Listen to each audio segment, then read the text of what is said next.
What's up, everybody? On today's show, who were our winners and losers from SEC Week 3, and how close are we to hearing the words Billy Napier fired? Locked On SEC starts right now. You are Locked On SEC, your daily podcast on the Southeastern Conference. Part of the Locked On Podcast Network, your team every day. And what's up, everybody? Welcome into Locked On SEC. It's great to have you guys along on today's show. We'll run through our winners and losers of SEC Week 3, and we'll also get you set for the latest polls to come out. But I'm Chris Gordy. Thanks for making Locked On SEC your first listen every day. Shout out to Everydayers. We're free and available wherever you get your podcasts and on YouTube, part of the Locked On Podcast Network, covering your team every day. Today's episode brought to you by 5 Hour Energy. Go to 5hourenergy.com. Use our promo code LOCKEDONCFB to get 20% off your order. All right, let's start with who were our losers of the weekend. And we got to start with Billy Napier over in Florida. My goodness. Texas A&M beat the Florida Gators in the Swamp on Saturday, 33-20. And it didn't even really feel that close. The Gators were shut out in the first half, trailing 20-0, as the Aggies got the win with their backup quarterback, Marcel Reed, as Connor Wegman was out with an injury. But Florida had both of their quarterbacks healthy and a plan to go with both Graham Mertz and DJ Lagway. And they could not have gone worse for Billy Napier. Florida looked inept on both sides of the ball. They looked overmatched for the second time this year. Remember week 1 against Miami? Both those games at home. And a lot of folks in Gainesville thinking this could be the end of the run for Billy Napier. Napier saying, ultimately, at some point, it becomes about production. Well, Billy Napier has not been producing. He falls to 12-16 in Gainesville, including 12 losses in his last 15 games against power conference opponents. This was his 7th consecutive loss in those games, including 4 of those at home. And Billy Napier is now 10-6 at Florida Field, giving him more losses in the Swamp in 2+ seasons than Steve Spurrier and Urban Meyer had in their stints in Gainesville. Florida does move on from Napier. They would owe him roughly $27 million, and his 28-game tenure would be the shortest in 100 years for the program. The low point for Napier may have come at halftime on Saturday. As the teams were leaving the field, they played a video of Napier on the big screens with a pre-taped public service announcement preventing drinking and driving, and the whole stadium booed him. He was booed again as he ran into the locker room following his halftime interview. Napier said after the game, "I have no excuse. I have no negative comment about the booing. Ultimately, we play a certain way in this arena. You're going to get criticized. When you play ugly ball and it doesn't quite look like we all want it to, then, hey, it comes with the territory. I probably would have done the same thing." Now, Graham Mertz and the highly touted freshman DJ Lagway, they alternated series, both struggled early and late. Mertz completed 12 of 15 passes for 195 yards with a touchdown and a pick, and Lagway was 6 of 13 for 54 yards with a touchdown and 2 picks. But the defense was once again ugly for the Gators. They gave up 488 yards, including 310 on the ground, and it felt a lot like that week 1 loss to Miami. It just felt like they're not going to come back in this one. And now the question is, do the Gators keep rolling with Napier to see if he can turn this around? Is the job already done? This week they are at Mississippi State and then a bye week. When do you pull the plug if you're going to pull the plug? Now, Zach Goodall, who used to cover the Gators, he tweeted, "I'll just say it now since it's pretty clearly inevitable. Firing only Billy Napier would at best be a half measure by Florida. It starts at the top with Scott Strickland and Florida's core athletic decision makers. Anything less would be a waste of time and money. This athletic department seriously needs a fresh start." So, and it's, to be honest, you fire Napier, it's not going to change much this season, right? I mean, maybe whoever the interim coach is, play a little inspired football. We saw that a couple years ago with Auburn with Cadillac Williams. But Billy Napier, 12-16 overall at Florida, 6-11 in the SEC. He had 3 10-win seasons at ULL, remember?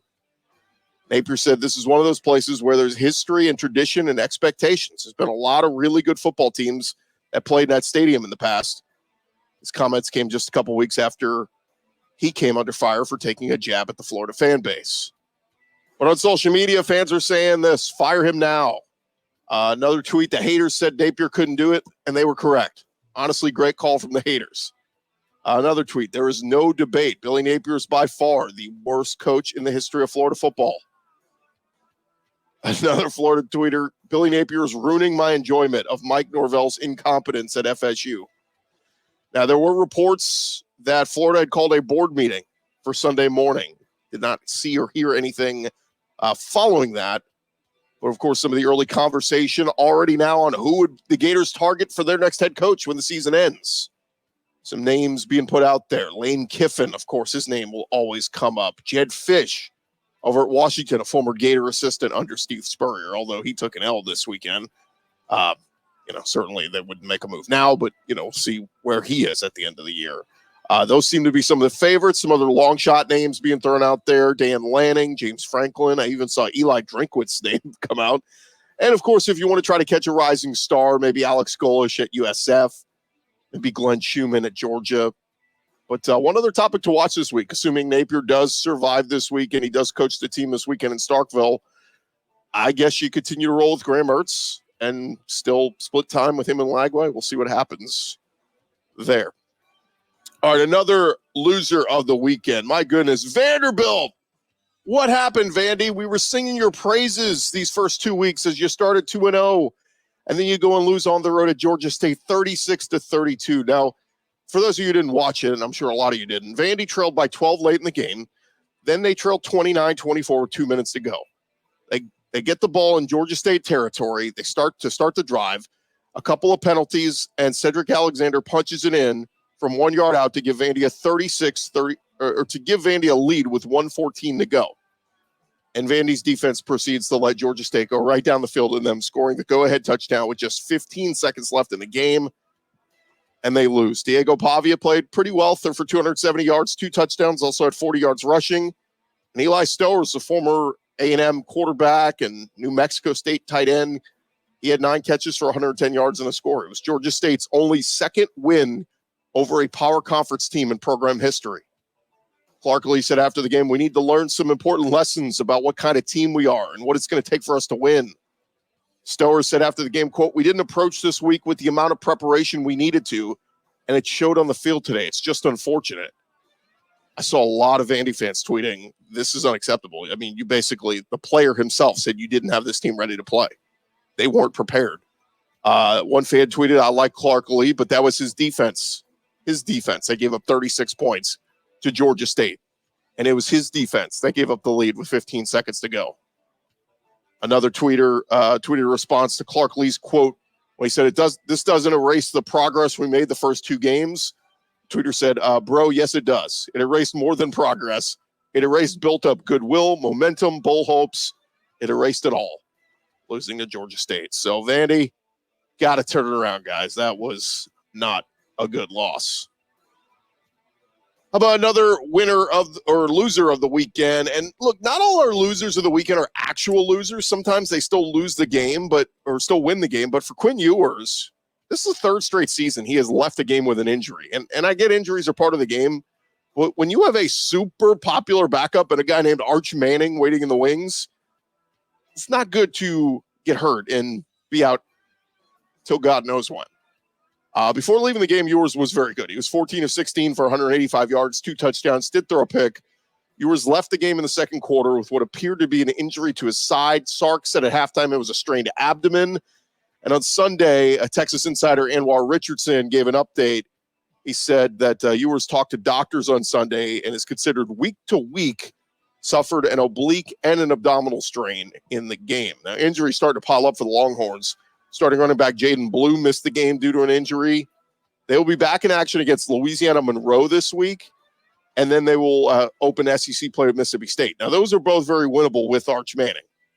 Well, we'll see if Ewers' injury lingers or if he'll be back in action. But like I said, it doesn't sound like it'll be a long-term injury for Ewers. But with Arch Manning wowing fans with his play, and like I said, 2 winnable opponents coming up next in Austin, if the Longhorns had to rest Ewers until the Oklahoma game on October 12th, they could do so with a bye week the week prior. In other words, give him as much time as he needs. But we'll see on that one.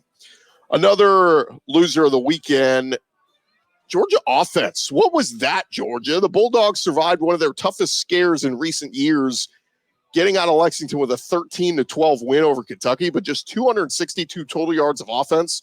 Carson Beck, 15 of 24 for 160 yards, 30 rush attempts for just 102 yards. Georgia was 5 of 13 on third downs. They had 9 penalties for 85 yards on the night.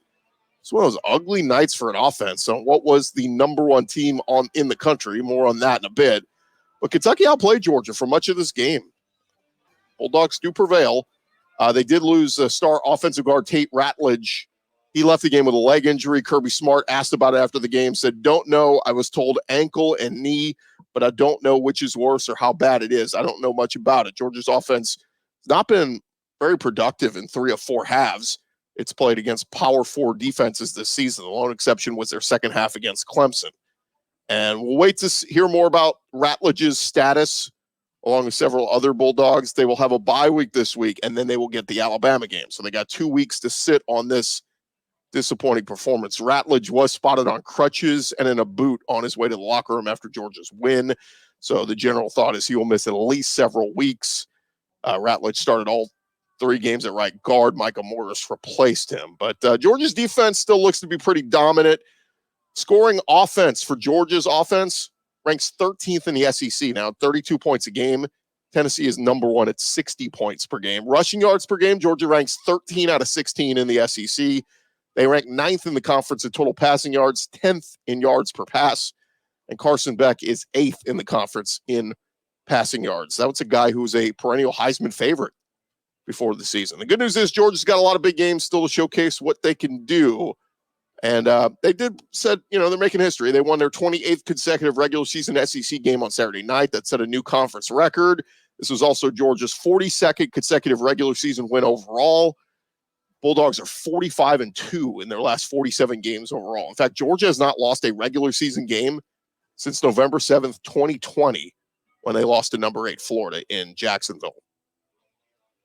All right, another loser of the weekend. How about South Carolina, man? Midway through the second quarter in their game against LSU over the weekend, South Carolina led the Tigers 17-0, dominating in almost every facet of the game. Even after LSU scored 10 unanswered, Lenore Sellers broke off a 75-yard touchdown run, and they took a 24-10 lead nearing halftime. LSU did get another touchdown before the half, but the Gamecocks just could not put LSU away. Penalties negated big plays. LSU got their ground game going with freshman Caden Durham. Nussmeier made some big throws.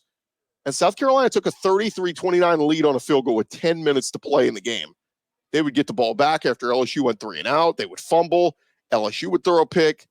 But the Gamecocks would go 3 and out, and LSU would score the go-ahead touchdown with 1:12 remaining. Now, Lenore Sellers did suffer an ankle injury just before halftime, and they had to lean on the backup quarterback, Robbie Ashford, in the second half. But they just were not able to do much of anything with the football.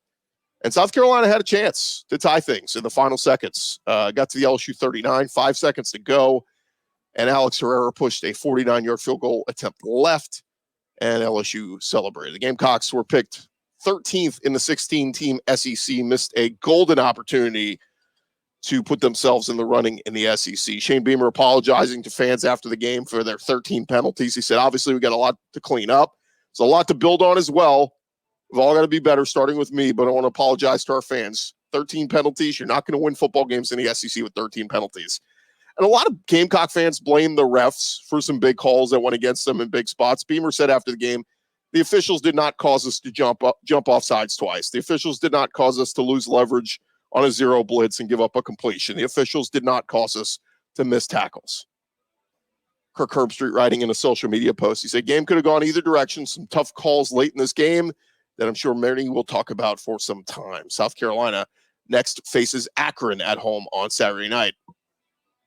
Another loser of the weekend. How about the Jeff Lebby offense at Mississippi State? In a game I'm sure many of you did not watch Saturday night. It was a 3-0 Toledo team stunning Mississippi State 41-17 in a rout. It was a close loss in week 2 to Arizona State, but the Jeff Lebby era at Mississippi State off to a 1-2 start and a home loss to a MAC team. Toledo came to Starkville, racked up 454 yards and 5 touchdowns, and en route to a beatdown. And I get a lot of it's on the defense, but this is a Jeff Lebby offense that only scored 17 points against Toledo at home. The Bulldogs are shut out in the first quarter. They scored just 3 points in the second quarter. It's 2 straight weeks. You scored just 3 points in the first half. And while State played better in the second half of each of the past 2 weeks, the question is, why are they struggling so poorly in the first half? Mississippi State's been outscored 55-6 in the first half of the last 2 weeks. Jeff Lebby said, we're disappointed that we played and coached the way that we did in front of our home crowd and our students showing up the way that they did. Lebby said, we got to start faster. That's going to be a huge point of emphasis as we get into this week. Bulldogs were penalized 8 times for 84 yards, had 2 turnovers. They were sacked 5 times. And that's the end of their non-conference slate until November. The Bulldogs are preparing for one of the SEC's toughest slates with Georgia, Tennessee, Texas, Ole Miss, all on the road in the coming months. It was a new low for the Bulldogs. And some fans were even saying, one fan said, I'm typically against putting a first-year head coach on the hot seat, but Jeff Lebby's trying his hardest to make an exception. 4-8 was the bar for this team, one guy said. Now 4 wins is reaching at this point.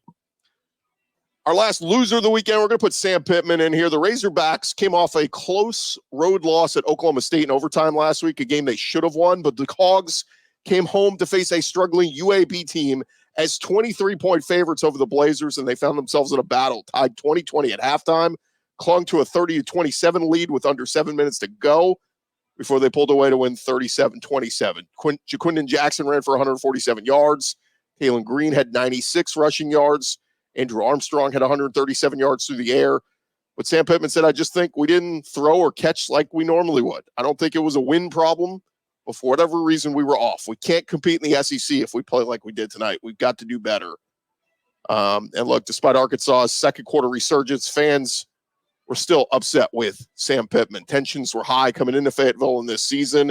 And some tweets from fans. Sam Pittman refuses to prepare his team for very winnable home games, a pattern that will get him fired. Another fan, it's unacceptable anytime, but for a guy coaching on the hot seat, inexcusable.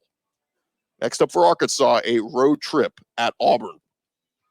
All right, thank you guys for making Locked On SEC your first listen every day. Coming up next, we'll get to our winners of the weekend. Who impressed? We'll get to that next. But first, I want to remind you guys, today's episode is presented to you by our friends over at 5 Hour Energy. You want to grab a 5 Hour Energy shot to stay alert, to watch all your favorite games, or if you stay up late to watch those intense overtime games, whatever it is, take a 5 Hour Energy shot in the morning so you can start your day.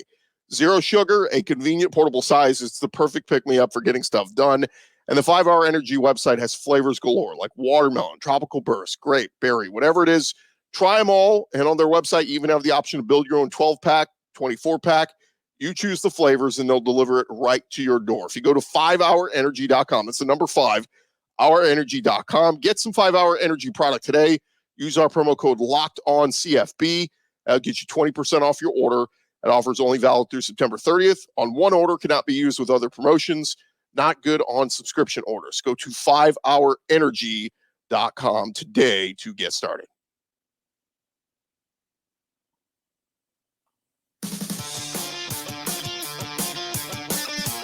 All right, run along here, Locked On SEC. Thank you guys for making us your first listen every day. Shout out to our everydayers. Keep coming back and checking us out. Great content all throughout the week, talking all things SEC. All right, we did our losers of the weekend, so now let's jump into it and get to our winners of the weekend. Who were the teams that impressed most in SEC Week 3? And we got to start with Tennessee, and I'm going to talk both Tennessee offense and defense. Tennessee demolished Kent State 71-0 to improve to 3-0 on the year.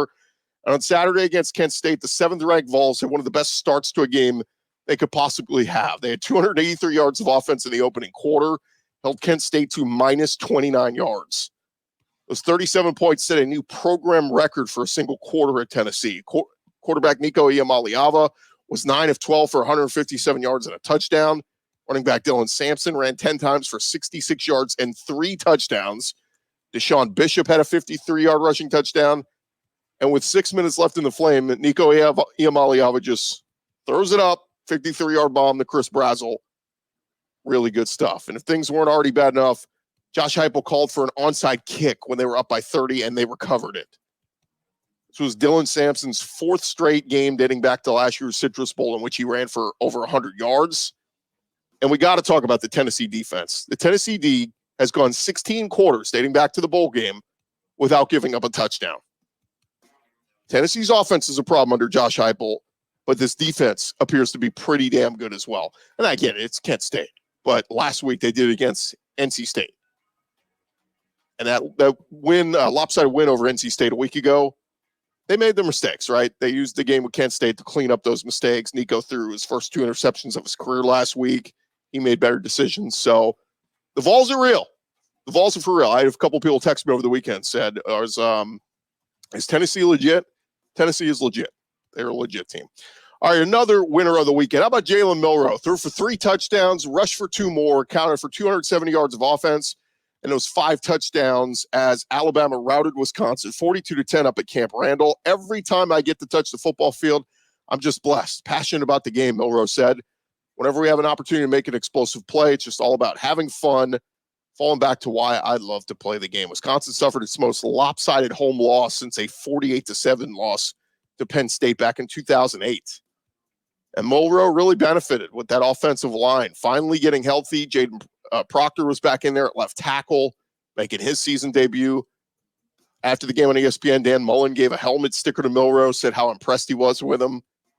And after posting a -3 turnover margin and committing 13 penalties against South Florida, Alabama had a +2 turnover margin and was only penalized 4 times on Saturday. Alabama gets a bye next week before they open SEC play hosting Georgia. But a couple of injuries. Malachi Moore taken to the medical tent and then to the locker room with a head injury. Kalen DeBoer confirming he is now in concussion protocol. And sophomore running back Richard Young suffered an apparent leg injury in the fourth quarter, was seen in a walking boot. I'd be remiss if I didn't add the 17-year-old phenom wide receiver Ryan Williams to this list. It was the 3rd straight game he caught a receiving touchdown, and now 3 weeks in, he's got 10 catches for 285 yards and 4 touchdowns. Nick Saban, he said on game day Saturday, he reminds him of a young Amari Cooper. The sky is the limit for this kid. By the way, Williams will not turn 18 until February. Crazy. Another winner of the weekend. How about Luther Burden at Missouri? Number 6 ranked Mizzou beat number 24 ranked Boston College 27-21 in a hard-fought battle. Luther Burden had his best game of the year. 6 catches, 117 yards, and a touchdown. It was Burden's first 100-yard game since beating Florida last November when he went for 158. In addition, Nate Noel, he rushed for 121 yards on the ground, out-rushing Marcus Carroll 22 carries to 12. Eli Drinkwitz saying after, was not pretty, wasn't our best performance top to bottom, but we responded. We hadn't been challenged all year. I was concerned with so many faces what that response would be. Luther Burden, after the game, he wore a T-shirt that said something to prove 24. He also expressed some frustration that the only game Saturday featuring 2 ranked teams was not on a more prominent TV network or TV window. He said, to me, it's disrespectful to not have us on the big stage with the big TV cameras and stuff. I took that personal, and I'm pretty sure everybody else in that locker room took it personal. We ain't going nowhere. We're here to stay. Now, to be fair, the SEC network is a nationally televised audience. It's just not, ABC, which had LSU, South Carolina. ESPN had Florida State, Memphis. But Burden's quote, we ain't going nowhere. We're here to stay. With the end of last season and the start of this season, Mizzou has now won its last 7 games. That is the longest active winning streak in the FBS. Another winner of the weekend, how about Caden Durham over at LSU? The Tigers were fortunate to get out of Columbia with a 36-33 win. But one thing did improve for LSU in week 3. They may have found their running back. 2 weeks into the season, LSU was not running the football very well at all. But at Williams-Brice, their true freshman running back, Caden Durham, emerged with 11 carries for 98 yards and 2 rushing touchdowns. Josh Williams had just 20 yards rushing. Caleb Jackson had 27. Durham averaged close to 9 yards per carry, including a long of 26. So we'll see how LSU divvies up the carries moving forward. But Durham looked every bit of the 4-star rating he got coming out of high school, broke 7 tackles, 50 yards coming after contact. And another winner of the weekend, how about A&M quarterback Marcel Reed? Shortly before kickoff on Saturday, ABC reported A&M quarterback Connor Wegman had an injured AC joint in his throwing shoulder, would not play, so the Aggies turned to their backup quarterback Marcel Reed to get the start on the road in the Swamp. Kirk Herbstreit hyped up Reed earlier in the day on game day. Then he tweeted later in the day, try to warn people, Marcel is a baller. One of those guys that plays better in games. I think he's the real deal. Reed threw for 178 yards and 2 passing touchdowns, but also had 83 rushing yards and a rushing score. He beat Florida 33-20. And the Aggies won a road game for the first time in nearly 3 years. Mike Elko said Marcel was lights out. He was calm. He was confident. He made the throws. And Reed pumped some life back into the Aggies' attack. You have to wonder if Connor Wegman gets healthy here, does Elko stick with Reed moving forward? Certainly something to watch. One more winner of the weekend this segment. How about Jackson Arnold? Look, he has had his fair share of poor play through the first couple weeks, but on Saturday, made some nice throws, but used his legs to beat Tulane 34-19. He threw for 169 and a touchdown, but led the Sooners in rushing with 97 rushing yards and a score. 2 rushing touchdowns. Brent Venables said he liked how his team responded after the struggling win over Houston. And how about the Oklahoma defense? Passing game is yet to produce 200 yards in a game, but the defense has been really good. John Summerall, Tulane head coach, said, I think Oklahoma is one of the best defenses I've ever seen. Next up, Oklahoma will host Tennessee in SEC play, or SEC opener, this coming Saturday. Still more to come here on Locked On SEC, part of the Locked On Podcast Network, covering your team every day. All right, I want to remind you guys, today's episode is presented to you by our friends over at FanDuel. Look, you've heard us talk all about FanDuel, America's #1 sports book. Well, now they got something a little bit different for you. Now through September 22nd, all FanDuel customers can bet $5 and get a 3-week free trial of NFL Sunday Ticket from YouTube and YouTube TV. And then with the YouTube TV base plan, you'll be able to watch every regular season Sunday afternoon out-of-market game. All you need is a Google account and a current form of payment, and you can cancel anytime. Just visit FanDuel.com, and remember to download America's #1 sportsbook. They got all the SEC games happening each and every week right up there on FanDuel. Download the app, get started today, and again, take care of that great offer they've got where you can get a 3-week free trial of NFL Sunday Ticket. It's courtesy of our friends over at FanDuel.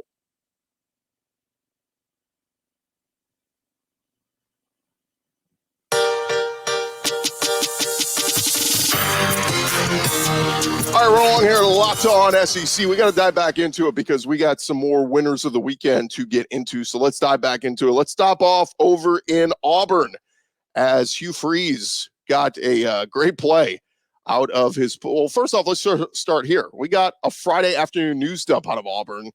Hugh Freeze had made the decision to start redshirt freshman quarterback Hank Brown against New Mexico. He benched Peyton Thorne after his 4-interception performance a week ago against Cal. Now, Brown impressed. He gave the Auburn faithful much to cheer for. Carved up the Lobos, going 17 of 25, 235 yards, and 4 passing touchdowns. Auburn got a big day out of running back Jarquez Hunter, too. He rushed for 152 yards and a score. Auburn O-line did a good job, did not give up a sack. Brown did not turn the ball over. He spread the ball around. Keandre Lambert-Smith, Rivaldo Fairweather, Camden Brown. And Brown, a redshirt freshman who originally committed to play for Hugh Freeze at Liberty, will remain the starter heading into SEC play, Hugh Freeze said. It's definitely surreal. Hank Brown said it's encouraging. I think I got a lot to build on from this week and from that game. I'm excited. I love when the competition level is raised. I think that's when I'm at my best. Again, Hugh Freeze saying Brown has earned another starting shot against Arkansas. He said avoiding big mistakes, throwing a perfect strike on a 50-yarder to Keandre Lambert-Smith down the right sideline. Tigers play still doesn't inspire a ton of confidence going to SEC play, but we will see. Freshman wide receiver Cam Coleman watched the game in street clothes with that right shoulder injury, but they will open SEC play at home against Arkansas on Saturday. Another winner of the weekend, speaking of Arkansas, how about their starting running back, Jaquindon Jackson? He's been awesome through 3 weeks. This week in the win over UAB, he rushed 15 times for 147 yards and a touchdown. And Jackson now leads the SEC in rushing yards with 397. He's around 40 yards ahead of Dylan Sampson and Henry Parrish.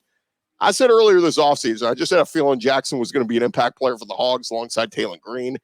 And it's going to be a fun 2-horse race over the course of the season between Jackson and Sampson as the SEC's leading rusher. Jackson also ranks 5th in the country currently in rush yards. Another winner of the weekend, Jackson Dart. Another day at the office for him as he threw for 377 yards and 2 touchdowns. Also rushed for 35 yards and a score. and a 40-6 road win for Ole Miss at Wake Forest. He did throw his first interception of the year, but the veteran did not let it linger. He also had on the rushing touchdown. Dart said, quote, "I was pissed. I was tired of not scoring in the red zone. I told myself whoever was in front of me was going to feel it." Henry Parrish said, "You normally don't see quarterbacks across the country slide, or you normally see quarterbacks slide. Jackson Dart has a different mentality. He's coming for you. He'll run you over." Now, Dart leads the SEC in passing yards with 1,172 yards already, 11 total touchdowns. Garrett Nussmeier is second in the SEC with 895. So he's about 300 yards ahead of Nuss, and he leads the entire country in passing yards. He's ahead of Cam Ward and others. And how about the Ole Miss defense too? They shut out Furman. They held Middle Tennessee to a field goal. And Ole Miss limited Wake Forest to a pair of field goals on Saturday night. It's the first time since 1961 that an Ole Miss team has held three opponents scoreless to open a season, meaning no touchdowns. The 1961 Rebels pitched two shutouts and held Kentucky to a pair of field goals. Kiffin said, "We have come a lot of ways over there on that side of the ball." Now, one other note here, Wake Forest was scheduled to come to Vaught Hemingway Stadium in September 2025. Kiffin said Saturday night, the Demon Deacons will buy out of the contract and not make the trip. Pretty interesting tidbit there. Another winner of the weekend. How about Kentucky's defense? I know they lost the game, but you got to show love to Kentucky's D.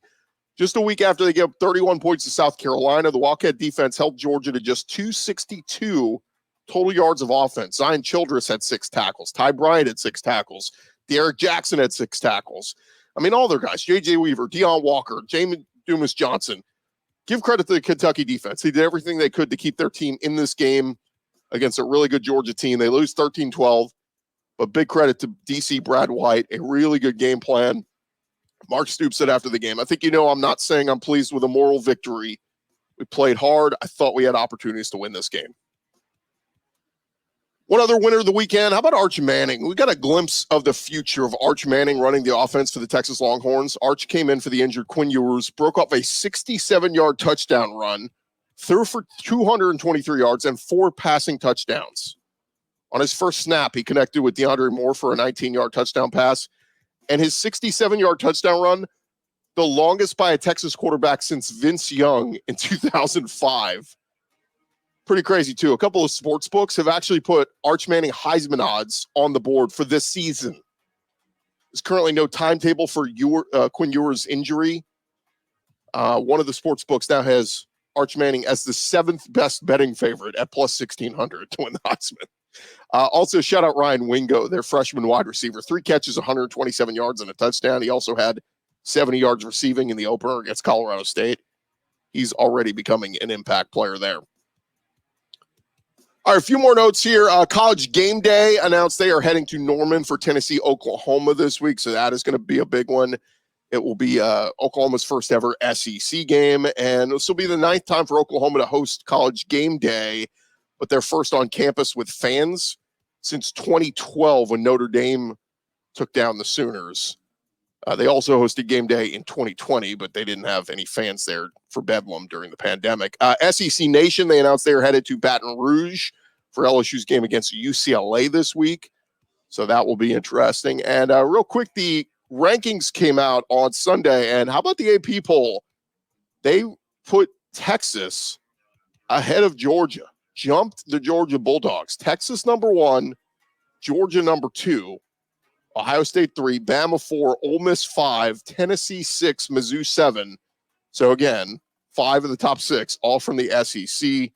LSU hung tight at 16, and A&M back in the top 25 at number 25. Now, over at ESPN, they put out their latest college football playoff projection. They have the Texas Longhorns as the number 1 seed now instead of Georgia, which has been the top-ranked team in that AP poll all season. But the debate will continue. That'll be a good matchup. We'll get to see that here in a couple weeks. All right, thank you guys for making Locked On SEC your first listen every day. For your second listen, you can check out Locked On College Football, Spencer McLaughlin, talking all things college football. You can find that on YouTube or wherever you get your podcasts. I'm Chris Gordy. This has been Locked On SEC. It was a loaded show, a lot of content. Appreciate you guys sticking out with us, and make sure to subscribe and check us out throughout this week right here on Locked On SEC.